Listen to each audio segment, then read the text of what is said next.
ഈ വാർത്ത നിങ്ങൾക്കായി സമർപ്പിക്കുന്നത് Ishara golden diamonds, Kodungallur road, Triprayar. സ്വർണത്തിന്റെ സത്യം. നമസ്കാരം, STV ന്യൂസിലേക്ക് സ്വാഗതം. പ്രധാന വാർത്തകളിലേക്ക്.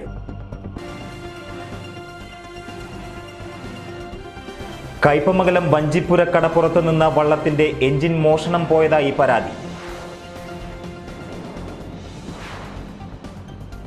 പാലിയേക്കര ടോൾ പ്ലാസയിൽ നിർത്തിവെച്ച ടോൾ പിരിവ് പുനരാരംഭിച്ചു. ജില്ലയിൽ തദ്ദേശ തെരഞ്ഞെടുപ്പിലേക്കുള്ള മുഴുവൻ സ്ഥാനാർത്ഥികളെയും പ്രഖ്യാപിച്ച് ഇടതുമുന്നണി. സംഗീത ലോകത്തുനിന്ന് അകാലത്തിൽ വേർപിരിഞ്ഞ മണപ്പുറത്തിന്റെ കലാകാരൻ സതീഷ് ബാബുവിന്റെ ഏക മകൾക്ക് സ്നേഹ കൂട്ടായ്മയിൽ വീടൊരുങ്ങി. വാർത്തകൾ വിശദമായി.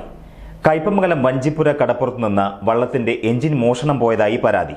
കോഴിപ്പറമ്പിൽ പ്രഭാകരന്റെ ഉടമസ്ഥതയിലുള്ള രാജരാജേശ്വരി വള്ളത്തിന്റെ എഞ്ചിനാണ് മോഷണം പോയത്. 4 ദിവസമായി വള്ളം കടലിലിറക്കിയിരുന്നില്ല. ഞായറാഴ്ച പുലർച്ചെ മത്സ്യബന്ധനത്തിന് പോകാനായി തൊഴിലാളികൾ എത്തിയപ്പോഴാണ് എഞ്ചിൻ മോഷണം പോയ വിവരം അറിയുന്നത്. 1.5 ലക്ഷം രൂപയാണ് എഞ്ചിന്റെ വില. ഏതാനും നാളുകൾക്കുള്ളിൽ കടലോരത്ത് നിന്ന് 5-ലധികം എഞ്ചിനുകൾ മോഷണം പോയിരുന്നു. എല്ലാ തവണയും പോലീസിൽ പരാതി നൽകിയെങ്കിലും ഒരു അന്വേഷണവും ഉണ്ടായില്ലെന്ന് മത്സ്യത്തൊഴിലാളികൾ പറഞ്ഞു. $1.5 ലക്ഷം നഷ്ടമുള്ളൂ. ഇത് 500 രൂപ അങ്ങനെ ദിവസം ഇതിപ്പോൾ ഇന്നലെ പോയിട്ട് കുറേ വല പോയി വന്ന നഷ്ടത്തിൽ തന്നെ. ഇന്നലെ ആദ്യം ഇഞ്ചിൻ എടുത്തുപോയി. ഇത് ഇരിക്കുമ്പോഴും 5 ഇഞ്ചും പോകണ്ടു. ഒരു നിയമ നടപടിയാണ്. ഒരാൾക്ക് കണ്ടുപിടിക്കാനോ ഒന്നും പറ്റില്ല. 5 കയറ്റി വെച്ചിട്ട് ഇപ്പോൾ ഒരു 3-4 ദിവസമായി. ഇപ്പോൾ ഇത് ഇരിക്കാൻ മുതലുണ്ടല്ലോ. ഇവിടെ കടപ്പുറം ഇരിക്കാൻ മുതലുണ്ട്. ഇവിടെ മുതലൂടെ തന്നെ ഇടക്കാണ്. നമ്മളിത് പൊക്കൊണ്ട് ദിവസം വീട്ടിൽ പോകാൻ പറ്റുമോ?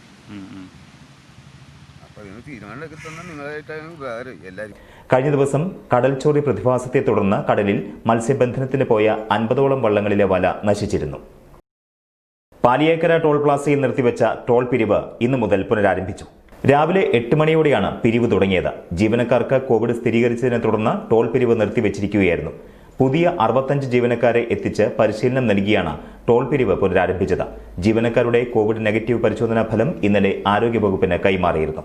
തിരക്കിട്ട ബിസിനസ് ജീവിതത്തിനിടയിൽ കൃഷിക്കായി സമയം കണ്ടെത്തുകയാണ് മതിലകം സ്വദേശികളായ സഹോദരങ്ങൾ.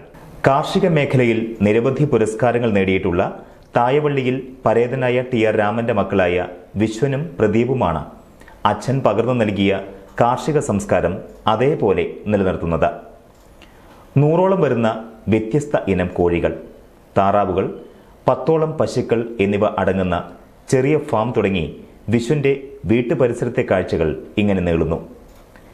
വീട്ടാവശ്യത്തിനായി ചെറിയ പച്ചക്കറി തോട്ടവും ബയോഗ്യാസ് പ്ലാന്റും പച്ചക്കറി കൃഷിക്ക് വേണ്ട മണ്ണിര കമ്പോസ്റ്റ് പ്ലാന്റും വീടിനോട് ചേർന്ന് സജ്ജീകരിച്ചിട്ടുണ്ട്. വീട്ടിൽ ഉൽപ്പാദിപ്പിക്കുന്ന നാടൻ പാലിനും മുട്ടയ്ക്കും ആവശ്യക്കാർ ഏറെയാണ്. ബാക്കി വരുന്ന പാൽ മിൽമയിലും നൽകും.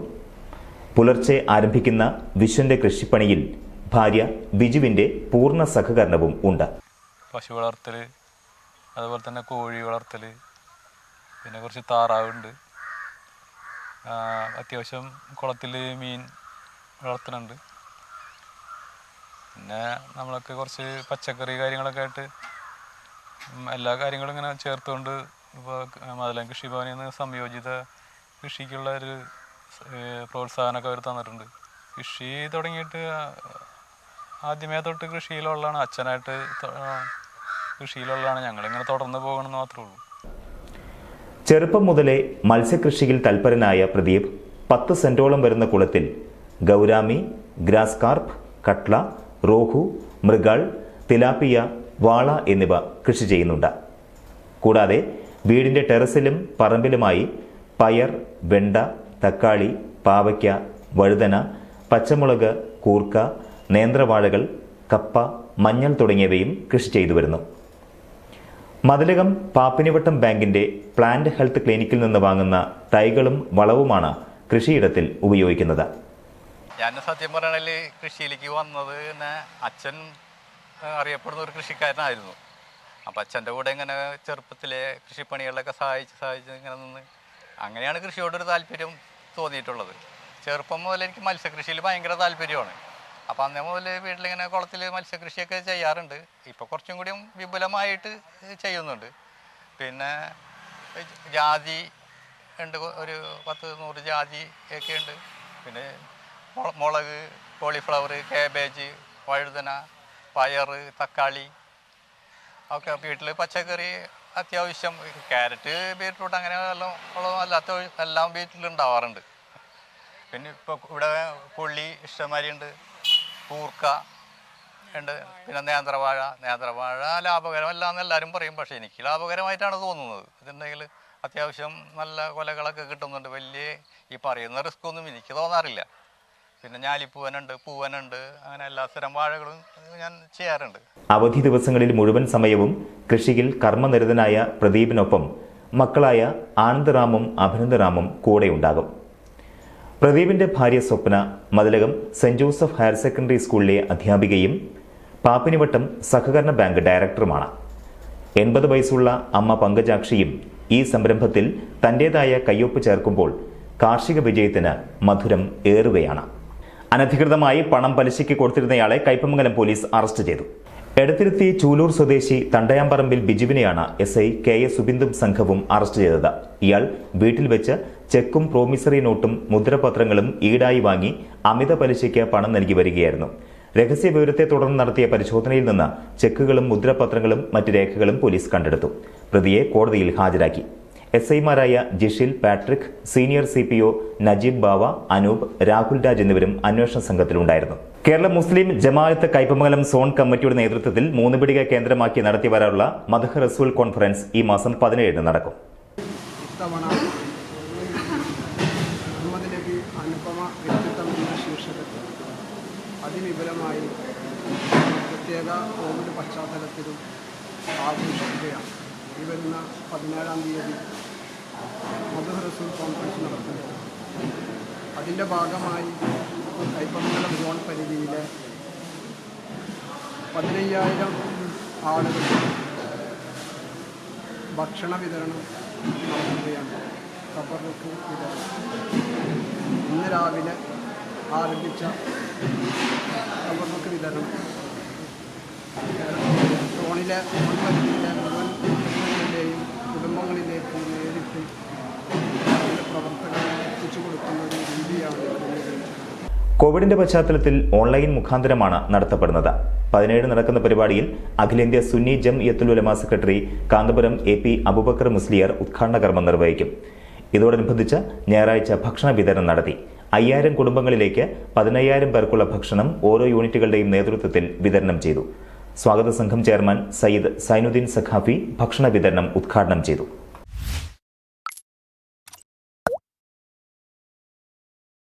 ജില്ലയിൽ തദ്ദേശ തെരഞ്ഞെടുപ്പിലേക്കുള്ള മുഴുവൻ സ്ഥാനാർത്ഥികളെയും പ്രഖ്യാപിച്ച് ഇടതുമുന്നണി. ഈ തെരഞ്ഞെടുപ്പിൽ LDFിനെ പിന്താങ്ങും എന്നാണ് ഞങ്ങൾ കണക്കാക്കുന്നത്. അപ്പോൾ കേരളത്തിൽ നിന്ന് അധികാരത്തിലുള്ള LDF സർക്കാർ, പിണറായി വിജയൻ നേതൃത്വം കൊടുക്കുന്ന സർക്കാർ എല്ലാ മേഖലകളിലും ഇടപെട്ടുള്ള ഒരു സർക്കാരാണ്. കാർഷിക രംഗത്തായാലും വ്യവസായ രംഗത്തായാലും അങ്ങനെ സമ്പത്തുൽപാദന മേഖലകളിൽ നല്ല റിസൾട്ട് ഉണ്ടാക്കിയിട്ടുണ്ട്. അതൊന്നിപ്പോൾ ഇവിടെ എണ്ണേണ്ടി പറയാൻ ഞാൻ ഉദ്ദേശിക്കുന്നില്ല. അതുപോലെ ഇൻഫ്രാസ്ട്രക്ചർ മേഖലയിൽ കിഫ്ബിയുടെ ഇടപെടൽ 60,000 കോടി രൂപയുടെ വികസന പ്രവർത്തനങ്ങൾക്കുള്ള അനുവാദം ഇതിനകം കൊടുത്തു കഴിഞ്ഞിട്ടുണ്ട്. നമ്മുടെ സേവന മേഖലകൾ, വിദ്യാഭ്യാസ മേഖല, അതുപോലെ തന്നെ ആരോഗ്യ മേഖല നല്ല നിലയിൽ മുന്നോട്ട് വന്നിട്ടുണ്ട്. ലോകത്തിന് തന്നെ മാതൃക എന്ന നിലയിലാണ് വിദ്യാഭ്യാസ മേഖലയിലെ ഇടപെടൽ. അതുപോലെ ആരോഗ്യ മേഖലയിൽ നല്ല നിലയിലുള്ള തൃശൂർ കോർപ്പറേഷനിലെ 55 ഡിവിഷനുകളിലേക്കും ജില്ലാ പഞ്ചായത്തിലെ 29 ഇടത്തേക്കുമാണ് LDF സ്ഥാനാർത്ഥികളെ പ്രഖ്യാപിച്ചത്. അന്തിമ പട്ടിക പൂർത്തിയാക്കാത്ത UDFനും NDAയ്ക്കും ഒരു പടി മുന്നിൽ നിന്നാണ് LDFന്റെ സ്ഥാനാർത്ഥി പ്രഖ്യാപനം. ഘടകകക്ഷികൾക്ക് അർഹതപ്പെട്ട പരിഗണന നൽകിക്കൊണ്ടാണ് ഇടതുമുന്നണി ജില്ലയിലെ സ്ഥാനാർത്ഥി പ്രഖ്യാപനം നടത്തിയത്. കോർപ്പറേഷൻ, ജില്ലാ പഞ്ചായത്ത്, 8 നഗരസഭകൾ, 86 ഗ്രാമപഞ്ചായത്തുകൾ എന്നിവിടങ്ങളിലേക്ക് സ്ഥാനാർത്ഥികളെ പ്രഖ്യാപിച്ചതോടെ UDF, NDA മുന്നണികളെക്കാൾ ഒരു പടി മുന്നിലെത്താൻ LDFനായി. കഴിഞ്ഞ തവണ ഭരിച്ച കോർപ്പറേഷനിൽ 38 ഇടത്തു നിന്നാണ് CPM മത്സരിക്കുന്നത്. മുന്നണിയിലെ മറ്റൊരു പ്രധാന ഘടകകക്ഷിയായ CPIക്ക് 8 ഇടത്ത് സീറ്റ് ലഭിച്ചിട്ടുണ്ട്. തദ്ദേശ തെരഞ്ഞെടുപ്പ് ദിവസങ്ങൾക്ക് മുമ്പേ മുന്നണിയിലെത്തിയ കേരള കോൺഗ്രസ് ജോസ് വിഭാഗം 2 ഇടത്തേക്കാണ് മത്സരിക്കുക. LJD 3, JDS 2, Congress S, NCP 1 വീതം എന്നിങ്ങനെയാണ് മറ്റ് ഘടകകക്ഷികൾക്ക് സീറ്റ് ലഭിച്ചിരിക്കുന്നത്. 29 ഡിവിഷനുകളുള്ള ജില്ലാ പഞ്ചായത്തിൽ CPM-ന് 16, CPI-ക്ക് 8, LJD 2, കേരള കോൺഗ്രസ് ജോസ് വിഭാഗം, NCP, INL 1 വീതം എന്നിങ്ങനെയാണ് സീറ്റ് വിഭജനം. തദ്ദേശ തെരഞ്ഞെടുപ്പിൽ കഴിഞ്ഞ തവണത്തേക്കാൾ മികച്ച വിജയം സ്വന്തമാക്കാമെന്ന ആത്മവിശ്വാസത്തിലാണ് ഇടതുമുന്നണി. വികസനം വോട്ടാകുമെന്നും കക്ഷി രാഷ്ട്രീയ ഭേദമന്യേ കോൺഗ്രസ് BJP അനുഭാവികളുടെ ഉൾപ്പെടെ വോട്ട് ലഭിക്കുമെന്ന കണക്കുകൂട്ടലും മുന്നണിക്കുണ്ട്. വരും ദിവസങ്ങളിൽ UDF-ഉം NDA-യും ജില്ലയിലെ മുഴുവൻ സ്ഥാനാർത്ഥികളെയും പ്രഖ്യാപിക്കുന്നതോടെ ഇത്തവണത്തെ തദ്ദേശ തെരഞ്ഞെടുപ്പിലെ പോരാട്ടം കനക്കുമെന്നുറപ്പാണ്. സംഗീത ലോകത്തുനിന്ന് അകാലത്തിൽ വേർപിരിഞ്ഞ മണപ്പുറത്തിന്റെ കലാകാരൻ സതീഷ് ബാബുവിന്റെ ഏക മകൾക്ക് സ്നേഹക്കൂട്ടായ്മയിൽ വീടൊരുങ്ങി. മതിലകം പഞ്ചായത്തിലെ കാതിക്കോടിന് സമീപം നവീകരിച്ച വീടായ അമൃതവർഷിണിയിലാണ് ഇനി സതീഷ് ബാബുവിന്റെ മകൾ നമിത താമസിക്കുക. ഇക്കഴിഞ്ഞ ഒക്ടോബറിലാണ് ഹൃദയാഘാതം മൂലം സംഗീത സംവിധായകനും ഗായകനുമായിരുന്ന സതീഷ് ബാബു മരണമടഞ്ഞത്. തുടർന്ന് സാമ്പത്തികമായി ഏറെ ബുദ്ധിമുട്ടിലായ കുടുംബത്തെ സഹായിക്കാനായി സുഹൃത്തുക്കളും നാട്ടുകാരും കുടുംബ സഹായ സമിതി രൂപീകരിച്ച് പ്രവർത്തനം തുടങ്ങിയിരുന്നു. നിരവധി പേരാണ് സാമ്പത്തിക സഹായവുമായി എത്തിയത്. 2.5 ലക്ഷം രൂപ ചെലവിട്ടാണ് ശോചനീയാവസ്ഥയിലായ പഴയ വീട് നവീകരിച്ച് നൽകിയത്. സമാഹരിച്ച ബാക്കി തുക നമിതയുടെ തുടർ വിദ്യാഭ്യാസത്തിനും മറ്റ് ചെലവുകൾക്കുമായി മാറ്റിവെക്കും.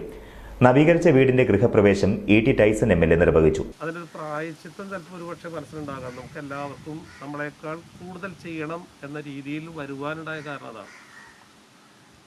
നമ്മുടെ 2 മുൻ പ്രസിഡന്റുമാർ സംസാരിച്ചപ്പോൾ പറഞ്ഞൂല്ലേ, അതിന് ചെയ്യാൻ കഴിയാവുന്നതിൻ്റെ ചിലപ്പോൾ ഒരു പക്ഷേ എല്ലാ സഹായ സമിതി ഉണ്ടാകുമ്പോഴും ചെറിയ പരിമിതമായ ലക്ഷ്യം മാത്രമേ ഉണ്ടാവുള്ളൂ. ഇത് വിവാഹം ഉൾപ്പെടെയുള്ള കാര്യങ്ങളിലും എന്ത് ചെയ്യണമെന്ന് ആലോചിക്കുകയും അതനുസരിച്ചുള്ള കാര്യങ്ങളൊക്കെ നീക്കുകയും ചെയ്തിട്ടുള്ള ഈ ഇങ്ങനെ ഒരു സമിതി, സഹായ സമിതി ഉണ്ടാക്കിയതിൽ എന്നും നല്ല ഓർമ്മയായി സൂക്ഷിക്കാൻ സമൂഹത്തിൽ നൽകിയ വലിയ രീതിയിലുള്ള ഇടപെടലായി സൂക്ഷിക്കാൻ കഴിയുന്ന രീതിയിലാണ് ഇത് പോയിട്ടുള്ളത്. എല്ലാ ആളുകളും, എനിക്ക് സംഭാവന കൊടുത്ത ആളുകളൊക്കെ ഈ ഫേസ്ബുക്ക് വാട്സപ്പ് ഒക്കെ നോക്കുമ്പോൾ അറിയാം, അവർക്കൊണ്ട് അതിനേക്കാൾ കൂടുതലാണ് കൊടുത്തിട്ടുള്ളത്. വെച്ചാൽ ഒരു തുറന്ന മനസ്സോടുകൂടി ചെയ്യുമ്പോഴേ അങ്ങനെ പറ്റുള്ളൂ. അവരെ കൊണ്ട് ആരൊക്കെ ഒരു പ്രോത്സാഹിച്ച് ആരൊക്കെ ഇതിലേക്ക് കൂട്ടി യോജിപ്പിക്കാൻ പറ്റും അതൊക്കെ ചെയ്തിട്ടുണ്ട്.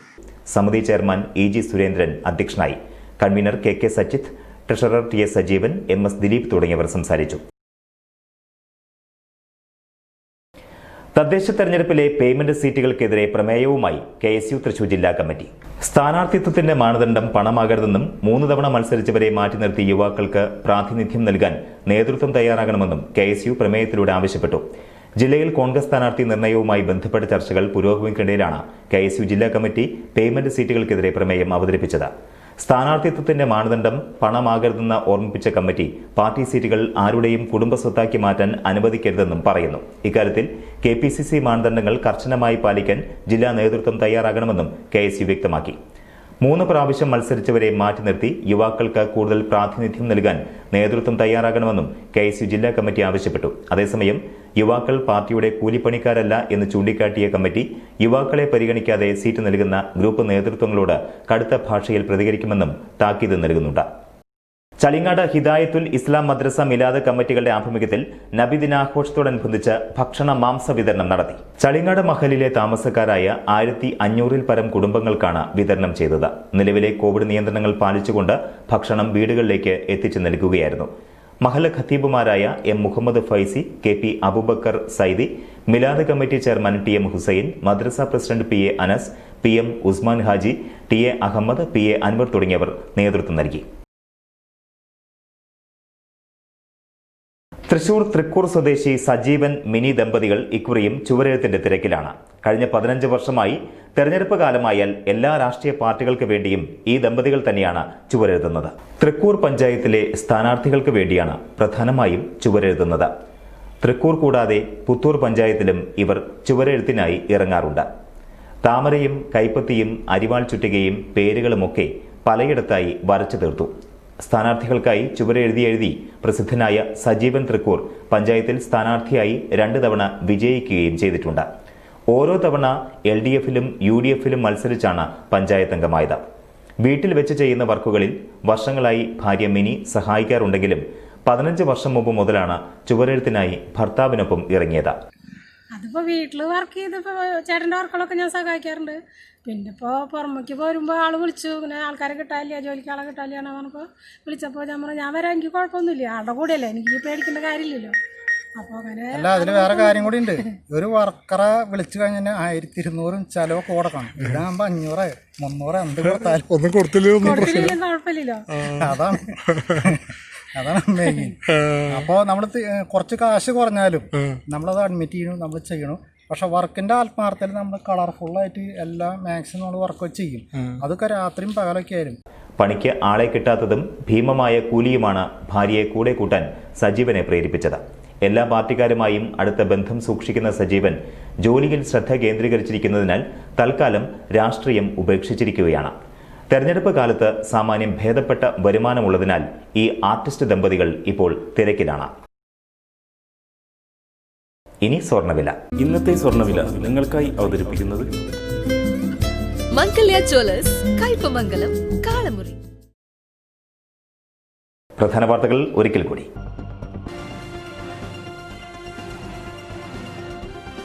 കയ്പമംഗലം വഞ്ചിപ്പുര കടപ്പുറത്ത് നിന്ന് വള്ളത്തിന്റെ എഞ്ചിൻ മോഷണം പോയതായി പരാതി. പാലിയേക്കര ടോൾ പ്ലാസയിൽ നിർത്തിവെച്ച ടോൾ പിരിവ് പുനരാരംഭിച്ചു. ജില്ലയിൽ തദ്ദേശ തെരഞ്ഞെടുപ്പിലേക്കുള്ള മുഴുവൻ സ്ഥാനാർത്ഥികളെയും പ്രഖ്യാപിച്ച് ഇടതുമുന്നണി.